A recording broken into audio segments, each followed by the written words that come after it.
Hi guys, so this is my case presentation on the plan change process. A little background, client Deb, she was recently released from the state hospital. She's a 30-year-old woman. Her mom recently passed. She just moved in with her father Glenn, and she tends to have pretty high anxiety, and she was just recently diagnosed with bipolar. So for phase one of engagement, I started with the professional perspective.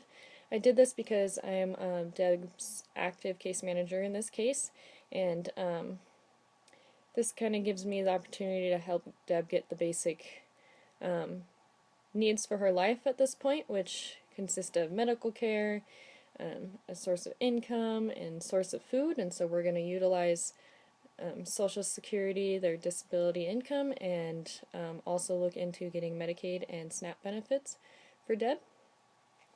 Second, I chose the strengths perspective. Deb has a lot of strengths, and she's really motivated to accomplish goals that are set in her treatment plan. And lastly, I did the ecosystems perspective, and I did this to focus on Deb's anxiety and how she handles that in the community. And to remember that it's important for me in this phase to use those following skills and engage with Deb, use active listening, empathy, be really supportive, and help monitor her while she works towards these goals.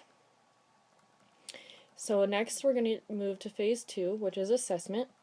And I started with the behavioral theory. I did this because Deb tends to feel peer pressure from when she abuses drugs, and she's more or less been conditioned to abuse drugs to get a response from her peers. Second, I did the biopsychosocial theory. I did this because a few years back Deb injured her back, and this really makes it hard for Deb to find work that doesn't strain her body physically. Next, I did the chaos theory. I did this because up until this point, although Deb's mother did suffer from a mental illness, she was unaware that she also qualified under a SDMI, a severe disabling mental illness. And so things have really been uprooted in her life, and everything's kind of new and different, and she is adjusting and learning from that. So next I did the conflict theory, and I did this because Deb recently moved in with her dad, and sometimes they don't always see eye to eye. Deb's dad has struggled with addictions in the past, and reports that he's clean at this point, but they still, as every parent and child, we don't always agree on everything. And I also did this because although Deb's family is very supportive, they're not extremely supportive of the situation with their mother passing, and so Deb is basically left with all of her mother's things in her house, and the rest of the family would rather just kind of sell it as is and kind of let it be somebody else's problem. And Deb's really attached to those memories and items in that house, and really kind of wants to go through and take care of her mother's things and cherish those memories. So moving on to that, I did the family systems theory, and I did this just because the way in which her family interacts with her mother's housing situation, and the fact that they aren't really willing to help with that, it really impacts Deb's independent relationships with each person in her family, and hopefully we can work towards an understanding where they don't necessarily have to help, but at least they understand why Deb feels so strongly about wanting to accomplish this task. Next, I did the genetics theory of human development. I did this because of Deb's mother's mental illness, and how, even though it might not be genetic, that Deb also now relates to her mother in this way. And Deb also is realizing, now that she's moving into her father's house, that along with her mother, she is also sort of a hoarder, and she likes to keep everything, even though she knows that it's not necessary or that she might not need it. And so one of Deb's goals is actually to donate a lot of things from her mother's house. And then this last part, I actually grouped a few together. I did the group dynamic theory, role theory, social behavioral theory, and social exchange theory. And I did this because all these theories kind of described how Deb feels pressured to abuse drugs when she's around her peers in hopes to get a pleasing reaction or responsive approval from them. So now I'm going to review Deb's strengths. Deb is very hardworking. She's extremely motivated in her sobriety from her addictions. She does really good at advocating for herself and speaking out about what she needs to get done. Some problems we face, Deb gets really overwhelmed and has that high anxiety, but because she does use her voice and speak out, she knows to ask for help in these situations, and so it's really just breaking down the tasks. If we have big forms to fill out, maybe do it over a couple days instead of trying to cram it all in one day. Instead of running around the community and doing multiple tasks in a day, just plan for one or two things and kind of space them out throughout the week. And so that really helps Deb because she becomes very overwhelmed in public places or crowded areas, and physically and mentally overwhelmed as well. So now we'll move on to phase 3, which is intervention. I started with the client-centered model. I really like my clients to be involved in their treatment plan, and so Deb was actually hand in hand. She got to pick the goals that she wanted to work towards and put the objectives to them, and this helps me kind of understand where the client's at and also helps her organize her thoughts and how she's going to achieve those goals. Next, I did the client intervention model. I did this because of Deb's current situation. Everything's kind of new. She was uprooted. She was kind of tossed in between moving from the emergency room to the crisis house to the state hospital and back to the crisis house before moving in with her father, and so everything's just kind of in crisis and jumbled up. Next, I did the empowerment model. I did this because Deb is a very smart young woman, and she knows that, and she really is taking action and trying to accomplish her goals.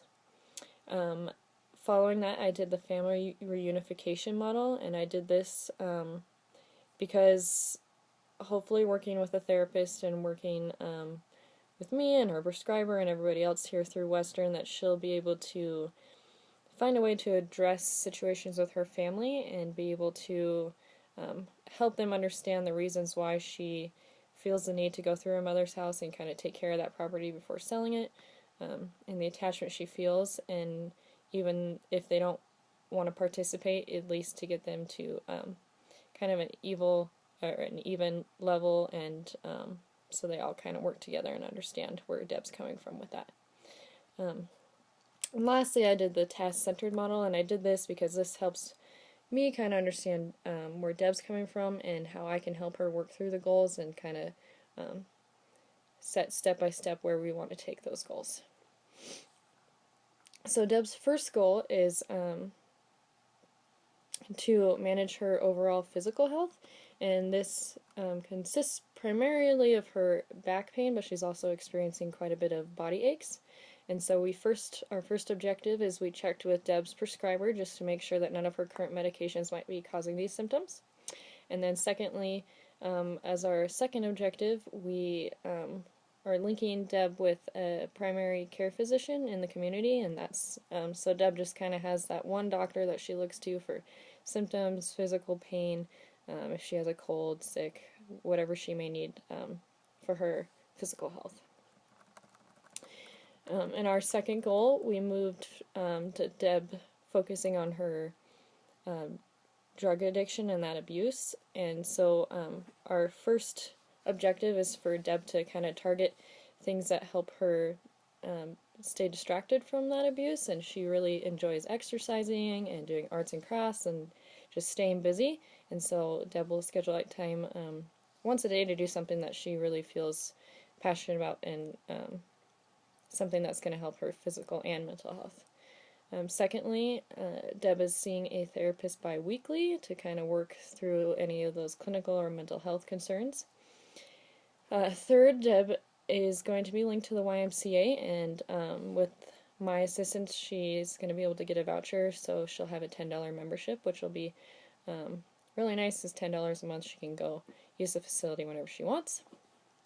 And lastly, we're going to focus on Deb staying away from those individuals that she knows kind of puts that peer pressure for her to use drugs and go back to focusing on what she can do to help herself. Our third goal is that Deb's really looking to engage with some employment, and her first objective, her brother actually works at Three Bears, which is kind of a convenience sports store here, and so she's going to grab an application from there. And then in our second objective, me as her case manager, I'm going to help her develop a resume and cover letter. And then for our third objective, I'm going to help her kind of support her in filling out that application, and then give her some transportation to drop off the application, resume, and cover letter.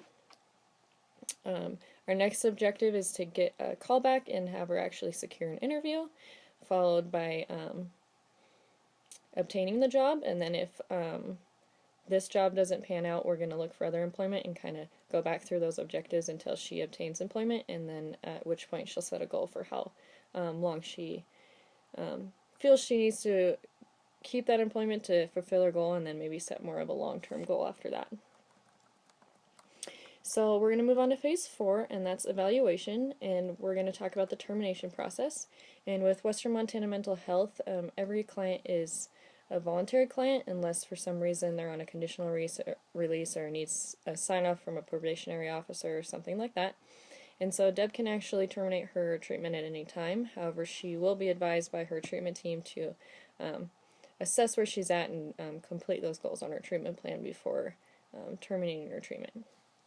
And so for evaluation, we're going to do a self-client report, and so that's just Deb kind of relaying to me, and hopefully I'll be able to observe that she has accomplished those goals and evaluated her treatment and taken everything into consideration. It feels like she can live independently in the community. And our second evaluation tool is observation, so that's just kind of me observing her treatment, where she's come, how far she's gone, where she is at with her goals, and if she's completed those goals. And then lastly, we're going to do achievement of goals, and so this is actually Deb meeting with her treatment team, and everybody kind of agrees and is satisfied that these goals have been met, and that Deb has continued with her treatment and fulfilled everything on her treatment plan. So that is my case presentation with Deb, and I hope you guys have a good rest of the semester.